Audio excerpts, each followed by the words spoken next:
अर्थशास्त्र में प्रयास चैनल में आप सभी का स्वागत है। आज हम फिर से समष्टि अर्थशास्त्र का अगला चैप्टर लेकर आए हैं, जिसमें हम पढ़ेंगे स्टॉक एवं प्रवाह में अंतर। तो स्टॉक क्या है? स्टॉक का संबंध समय की एक बिंदु से होता है, जबकि प्रवाह का संबंध समय की एक अवधि से होता है। अब समय की एक बिंदु से आशय यह है कि जैसे अगर हम बोलें कि एक गोदाम में रखा हुआ चावल, ये क्या हो जाएगा? स्टॉक हो जाएगा। लेकिन जब चावल की बिक्री के लिए जो हम लेके जा रहे हैं मात्रा, वह क्या हो जाएगी? प्रवाह हो जाएगी। स्टॉक एक गतिशील, स्टॉक एक स्थिर अवधारणा है, यह स्थायी रहता है, और जबकि प्रवाह है वह एक गतिशील अवधारणा है। जैसे अगर हम देश की राष्ट्रीय आय की बात करें तो देश की राष्ट्रीय आय कभी घटती है और कभी बढ़ती है, तो वो किसके अंतर्गत आएगा? राष्ट्रीय आय एक प्रवाह के अंतर्गत आएगा। तो आपको समझ में आ गया कि स्टॉक और प्रवाह में हम क्या अंतर कर सकते हैं। आगे हम इसके पढ़ेंगे अंतिम वस्तुएं।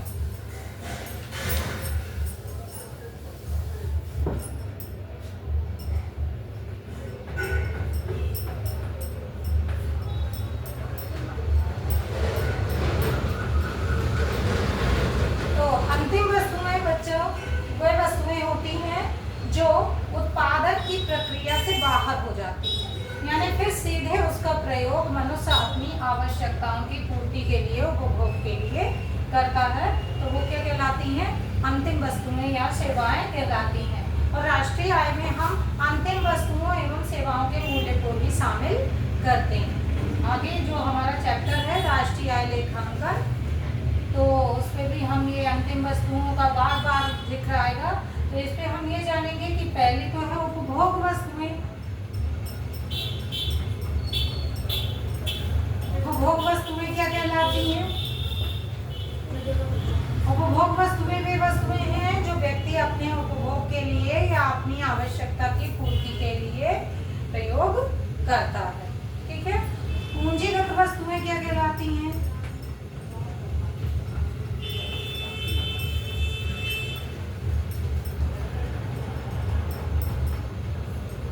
पूंजीगत वस्तुएं वे वस्तुएं होती हैं जो अन्य उद्योगों का आधार होती हैं, यानी उत्पादन कार्य में सहायक होती हैं।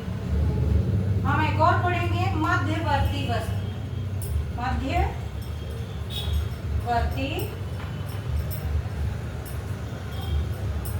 वस्तु, मध्यवर्ती वस्तुएं वे वस्तुएं होती हैं जो उत्पादन के लिए कच्चे माल के रूप में कार्य करती हैं, तो वो वस्तुएं क्या कहलाती हैं? मध्यवर्ती वस्तुएं कहलाती हैं। जैसे उपभोग वस्तुओं का अगर हम उदाहरण देखें तो जैसे बिस्किट वगैरह हो गई, तो बिस्किट सीधे हम क्या करते हैं? खाने के लिए यूज करते हैं, है ना। और पूंजीगत वस्तुओं में हो गई जैसे मशीनें हैं, और सुई से लेके बड़ी बड़ी मशीनें, सब चीज़ें। और मध्यवर्ती वस्तुएं क्या कहलाती हैं? मध्यवर्ती वस्तुएं वे वस्तुएं कहलाती हैं जो कच्चे माल के रूप में प्रयोग की जाती हैं, यानी उत्पादन कार्य में कच्चे माल के रूप में प्रयोग की जाती हैं। जैसे कि कपास, है ना। जैसे कपास हो गया, कपास से क्या बनेगा?